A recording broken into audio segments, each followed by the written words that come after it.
Finaritra miaraba antsika tompolasy sy tompoavy mpanaraka ity fandarina zany malaza ity. Na resaka tatoato ny mikasika indrindra ny resaka tetezamita ho an'ny fitantanana ny firenena. Vao mare izany tetezamita izany rehetra dia marikoditra avy hatrany ary miverina ao an-tsainy rehetra ilay tetezamita 5 taona be zao nanomboka tamin'ny taona 2024 ka hatramin'ny taona 2024.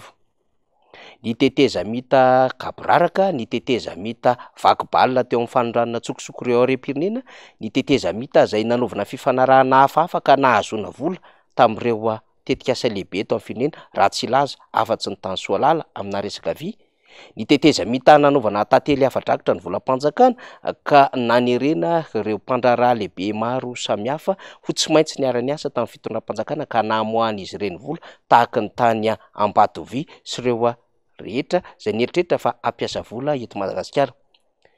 Ny tetezamita izay nahafahana namorona ireo andrim-panjakana maro samihafa ka nametrahana tompon'andraikitra samihafa teto amin'ny firenena, ary ny tetezamita izay mitovy fempo-taom-piasana tahaka ny fanjakana ara-dalàna mijoro, satria ny fanjakana ara-dalàna mijoro dia 5 taona ary ny tetezamita dia navita nitazona ny fanjakana 5 taona.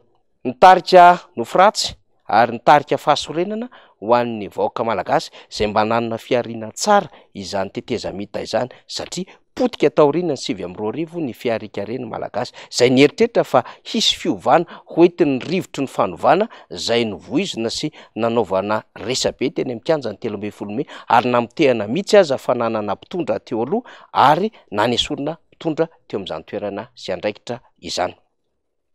Izay ny antsika nitenenina ny amin'ny hoe nofiratsy ary fahampitena ho an'ny vahoaka malagasy tetezamita, satria mandrakity ny androany mbola tsy voarina ary mbola tsy araka ny tokony ho izy ilay fampanantenana izay nieritreretina fa ho vahoaka ny tany Kanana Madagasikara ary hahitan'izany tena fandrosoan'ny Madagasikara tsy mbola nisy taty amin'ny ranomasimbe Indiana na Afrika na eran'izao tontolo izao. Kinanjo 14 taona teo aoriana dia fahampitena tsy tanono mahazo Madagasikara.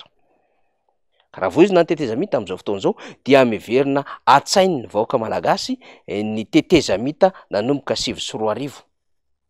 Sary ratsy ho an'ny Madagasikara ny tetezamita 2024, indrindrandrindra moa ny kabraraka nentin'ny mpitondra filohan'ny tetezamita tamin'izany fotoanandro izany.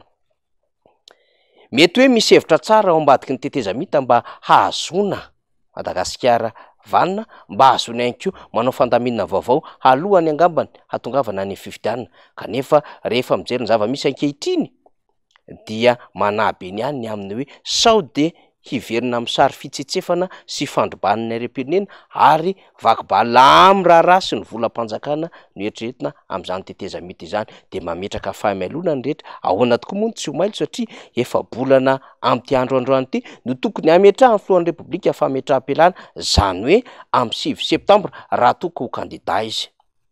Ary mbolana aoriana n'ity androany ity no tokony hanatanterahana fifidianana filohan'ny repoblika izay tokony ho tanterahana amin'ny 7 volana Novambra ho avy izao. Hatreto anefa ho an'ny anivon'ny gouvernemanta dia tsy mbola mamoaka ny fanekena izany daty izany, asa ve miandry ny 70 andro mialohan'ny tena datim-pifidianana raikitra ka hamoahana didim-panjakana manaiky mifidy an-datsabaty na convocation des électeurs. Izany manko ny takiany lalàna. Fa raha ny seni nantaniny teo anivon'ny fitsarana avy momba ny lalam-pandroana dia efa nanambara fa azo ataony manatanteraka fifidianana ny teo anivon'ny ACC na ny fitsarana avy momba ny lalam-pandroana. Tsy midika anefa izany fa ino ny lalàna izay mampanaiky na mampanatanteraka ny fifidianana ho tanterahana amin'ity Novambra 2024 ity, fa tsy maintsy misy didim-panjakana avoaka ny eo anivon'ny gouvernemanta. Dia izay ny takiana amin'ny hoe raha tena vonona anao fifidianana ny fitondram-panjakana, avoa izany didim-panjakana na décret ho an'ny convocation des électeurs izany.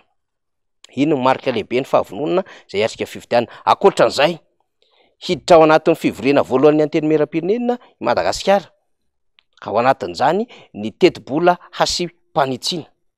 Ny teo anivon'ny seni dia milaza fa tsy ampy ilay 5.7 miliara ariary izay sora-bola nambara fa hiatrehana fifidianana tao anatin'izay teti-bola mpanjakana tany amin'ny volana Desambra 2022 ho an'ny taona 2023 izany.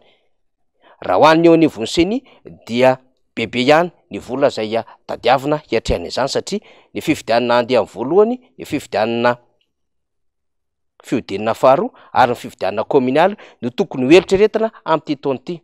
Bankropitra nefa ny fitondram-panjakana raha ny fivoaham-baovao samihafa ary mba miandrandra kely amin'ilay gotigotin-drano zay avy amin'ny mpamatsy vola eo amin'ny sehatry resam-pirenena dia adevitra amin'izao fotoan'izao ilay $100 zay mety harotsaky ny banky mondiale amin'ny fanampiana ara-tsosialy amin'ny Madagasikara. Izay no mba ahafahana mampiaina kely ny tontolo ara-tsosialy fa eo amin'ny lafiny fanodinana amin'ny akabehan'ny fiainam-pirenena izany dia azo lazaina fa tsy maharaka ny fandaniana ny vola miditra ho an'ny kitapo-mbola mpanjakana.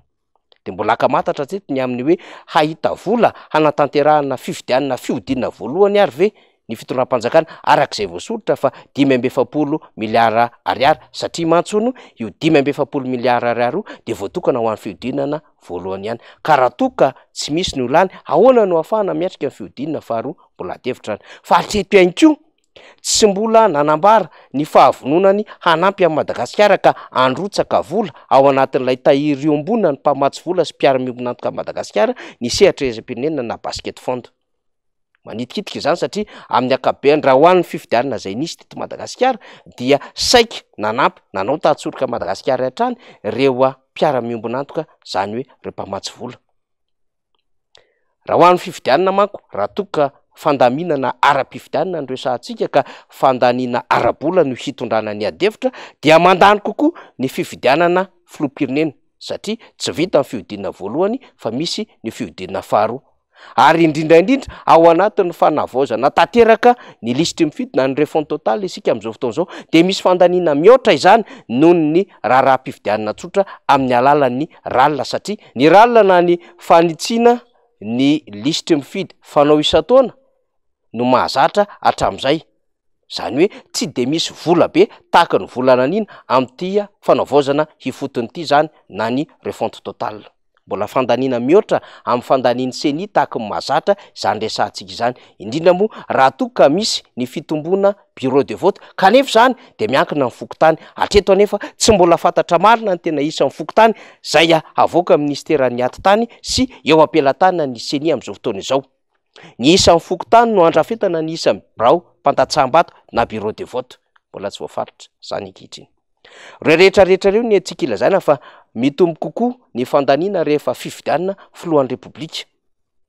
Raha mihoatra ny fifidianana solombamboaka sy fifidianana communaly.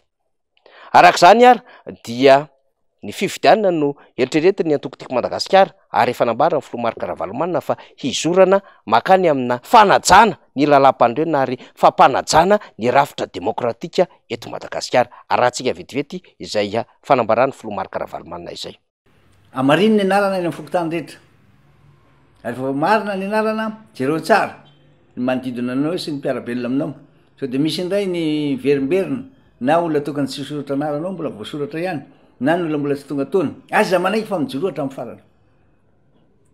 Efa mazava koa ny afatra zareo amin'ny justice EP ny FFKM fa anara-maso ny fifidianana zay ho avy izy ny fifidianana re olona tsy maintsy misy fifidianana tsy maintsy atao satria tapitra ny mandany ny filoham-pirenena amperin-asa ankehitriny tapitra isaka ny 5 taona noho izany zany amin'ity 5 taona manaraka ity dia tsy maintsy anana safidy zay olona tokony tianao anao sy vonona anatanteraka ny didy sy ny andraikitra ka mijoro mandrakarivo. Mivonina hiatrika fifidianana ary rehefa jerena tokoa ny sehatra ara-politika amin'izao fotoana izao dia ny antokotiko Madagasikara ihany navita fanetanana, navita nitety tanàna ary navita mihitsy aza nanao taratasy kely hozaraina amin'ny olom-pirenena mba hahafantatra ny zony hampiasainy amin'ny fotoana izay hanomeza ny lalàna fahefana azy ka hisafidiany indray izay hitantana ity firenena ity. Ny fitondram-panjakana dia amin'ny andraikitra tandrify azy dia tsy tazana izay endriky nyfanontanina zay satria raha ny tokony izy dia tokony hisy tahatsoroka ihany miaraka amin'ny seni amin'ny lafin'izay fanentanana zay na amin'ny onjam-peo sy ny fahitalavim-pirenena na ihany koa am'ireo olona zay tokony hiparitaka manerina Madagasikara ka hanazava mahazava-dehibe izany fanavozana tanteraka ny lisy mpifidianana zany, na ihany fotsiny amin'ny fanamarinana izany ao anatin'ny lisy mpifidianana rehefa tonga eny anivon'ny fokontany, saingy rehefa nydinihana ny fomba fiasan'ny CENI de lavitry ny afo ny kitay. Ny fahavononana arak'izany dia efa eny amin'ny Andriamatoa Marc Ravalomanana sy ny antoko-tiako Madagasikara zay tarihana. Ny fahavononana ihany koa arak'izany, araky ny nambarany teo anivon'ny RMDM nandrody be mpanao ho an'ny demokrasia eto Madagasikara, dia efa nambarany pasteur Edouard Tsaramy fa miara-dalana amin'ny antoko-tiako Madagasikara izy ireo amin'izay fahavononana ara-pifidianana zany. Kinona ny andrasana raha toka ny antoko matanjaka tahaka ny tiako Madagasikara tarihan'ny filoha Marc Ravalomanana nefa vonona, tsy atrehana ny fifidianana zay ho tanterahana. Tsy misakana akory zany ny amin'ny hoe ahoana no ahafahana manatsara, mandinika ary manamafy ireo lalam-pifidianana zay tokony ho atsaraina amin'ity fifidianana ho avy ity, ka malalaka tsara ny fotoana amin'ny fivorian'ny anteny maera-pirenena amin'izao fotoana izao ahafahana mikitika izany lalam-pifidianana izany.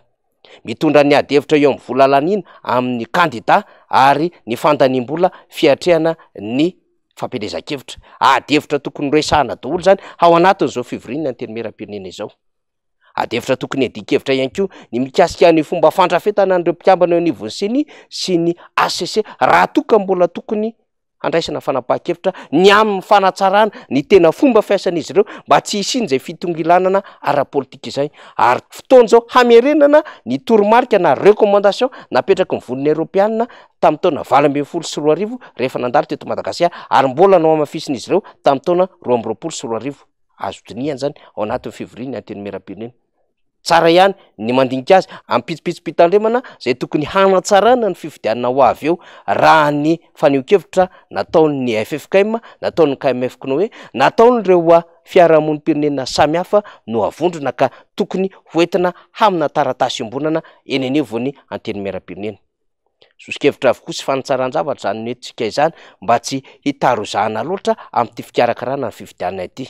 Raha tsy zany manko de mahazo hevitra ny hevitra fototra ho any ny tetezamita ka mety hitarika tetezamita fahampitena raha toka tsy mitanina ny rehetra. Zany zava-misy zany malaza, makasitraka tompokolahy, makatelina tompoko vavy.